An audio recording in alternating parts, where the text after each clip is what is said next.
अस्सलाम वालेकुम my dear students, उम्मीद है कि आप सब ठीक होंगे। आज हमारा लेक्चर नंबर 12 है और एक्सरसाइज नंबर 8 आज हम करेंगे बच्चों। तो ये एक्सरसाइज करने से पहले बच्चों हम जो है वो कुछ एडजस्टमेंट डिस्कस करेंगे। आज हमारे पास एडजस्टमेंट नंबर 11 एंड 12 है।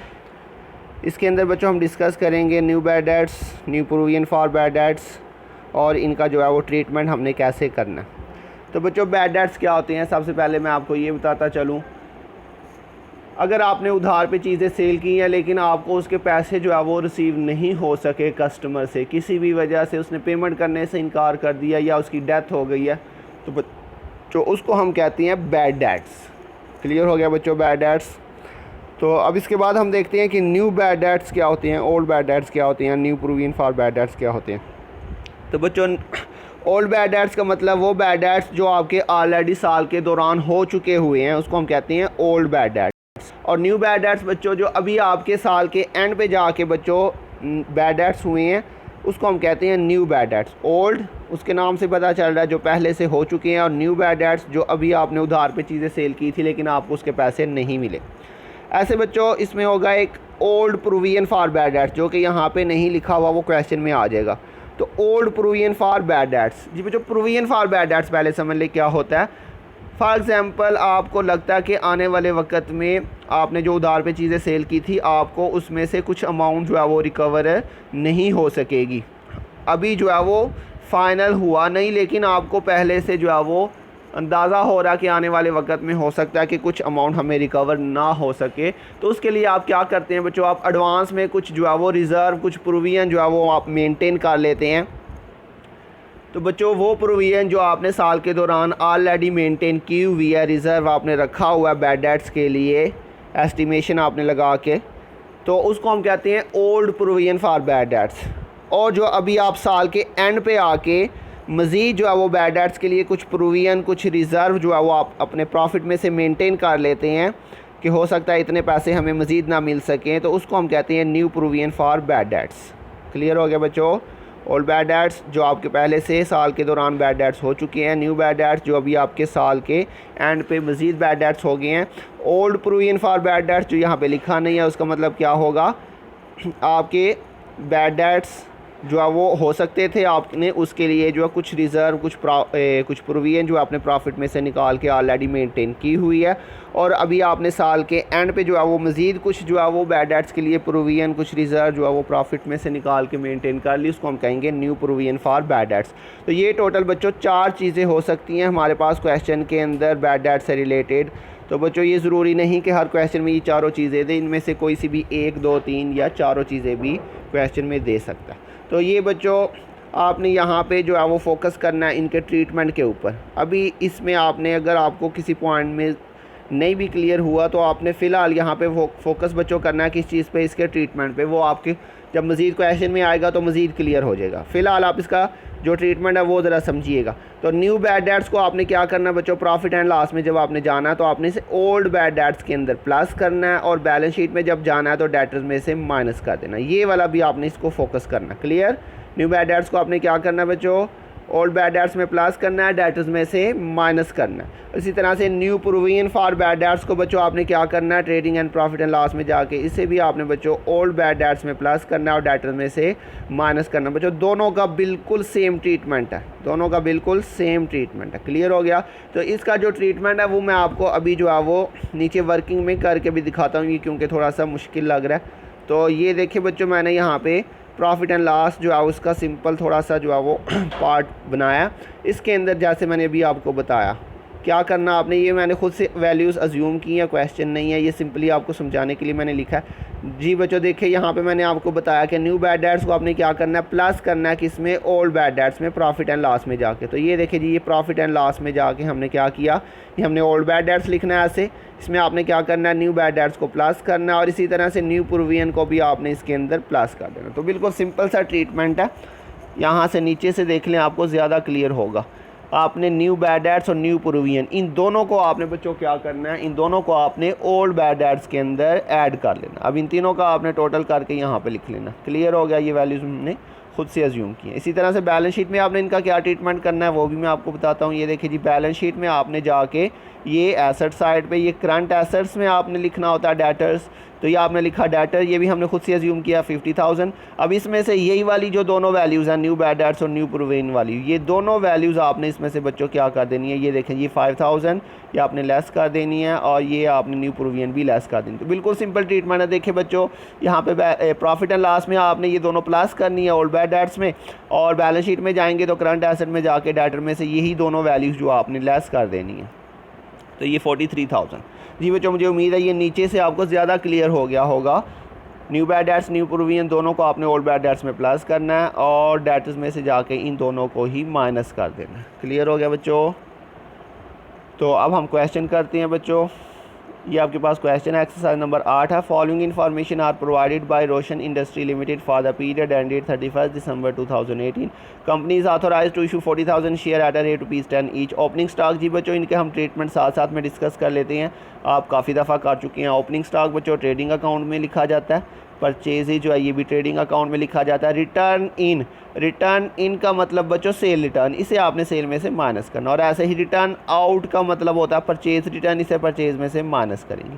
मैन्युफैक्चरिंग एक्सपेंस बच्चों हमारा डायरेक्ट एक्सपेंस है, ट्रेडिंग अकाउंट में लिखा जाएगा। कैरिज इन, जी बच्चों कैरिज इन जो है ये हमारा डायरेक्ट एक्सपेंस है, ट्रेडिंग अकाउंट में लिखा जाएगा। क्लियर बच्चों? तो ये आपने ज़रा चीज़ अच्छी तरह से समझनी है, इनको मिक्स नहीं आपने करना। कैरिज इन वर्ड या कैरिज इन लिखा होगा तो ये हमारा होगा डायरेक्ट एक्सपेंस, इसे आपने लिखना है ट्रेडिंग अकाउंट में।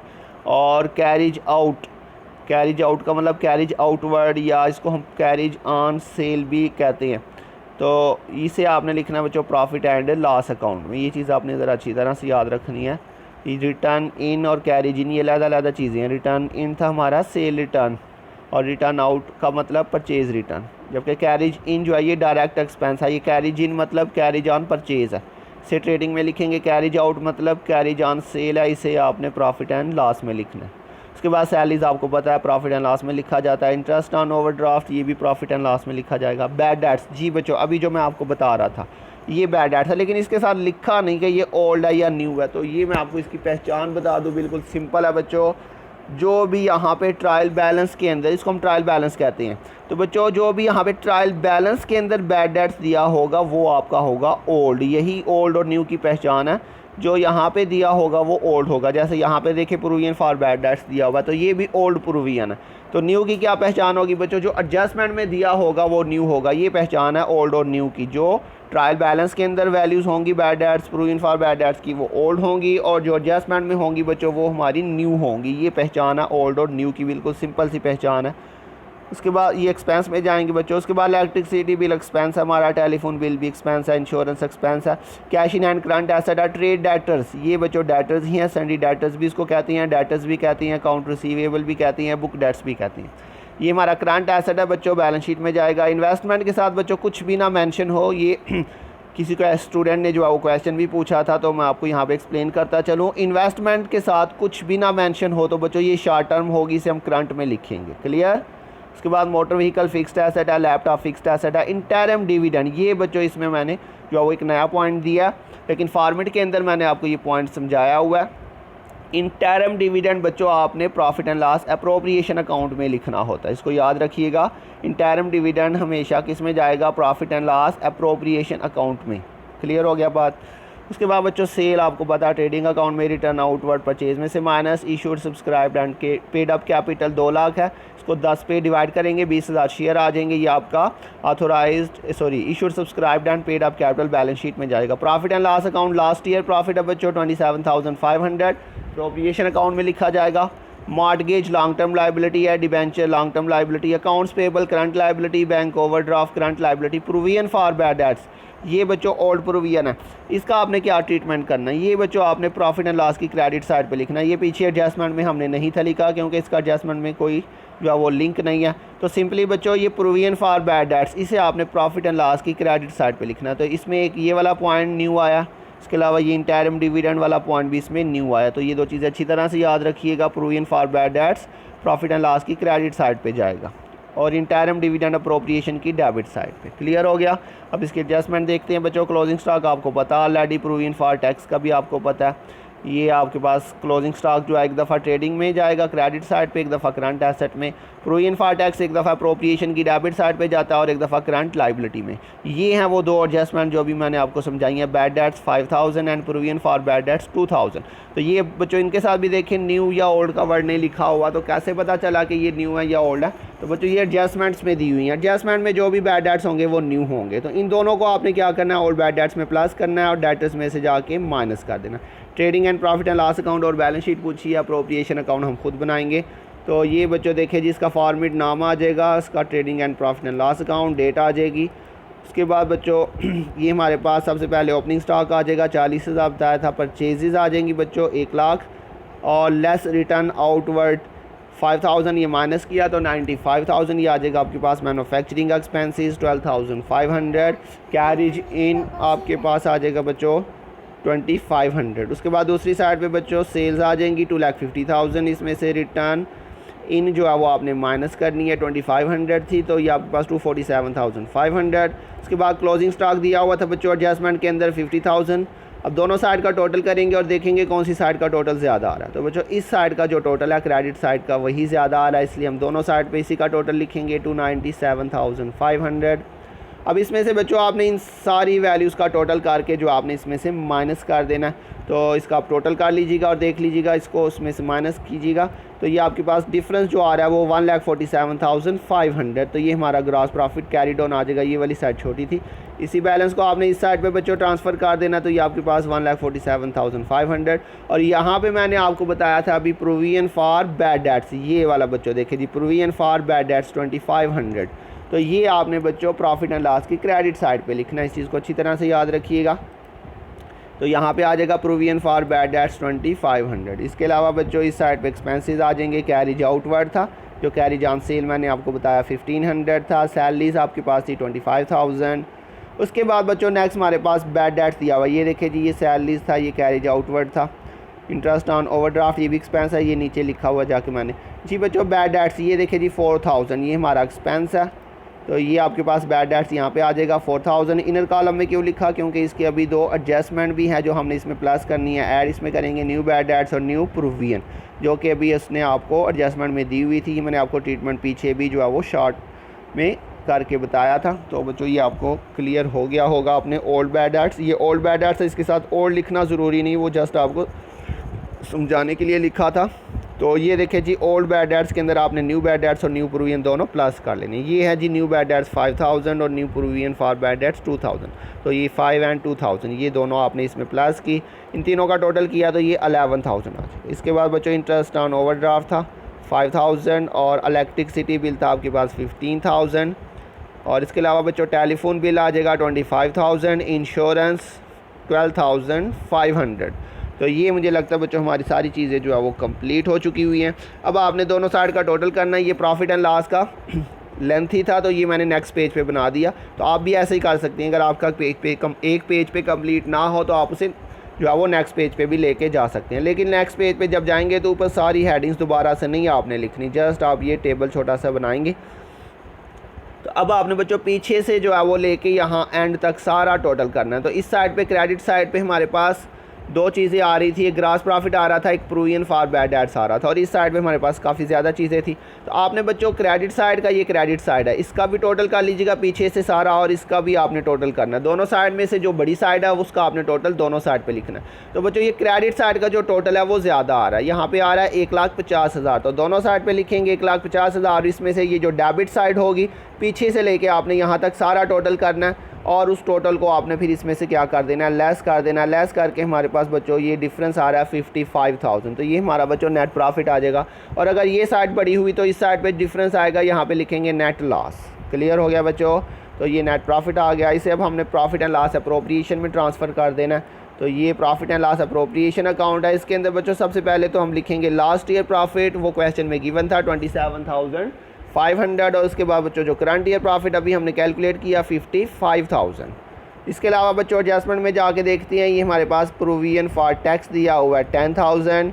तो ये आपके पास डेबिट साइड पे आ जाएगा। और इसके अलावा बच्चों मैंने आपको ट्रायल बैलेंस में से ये एक चीज़ बताई थी, इंटरम डिविडेंड। इंटरम डिविडेंड हमेशा बच्चों अप्रोप्रिएशन अकाउंट में जाएगा डेबिट साइड पे। क्लियर हो गया?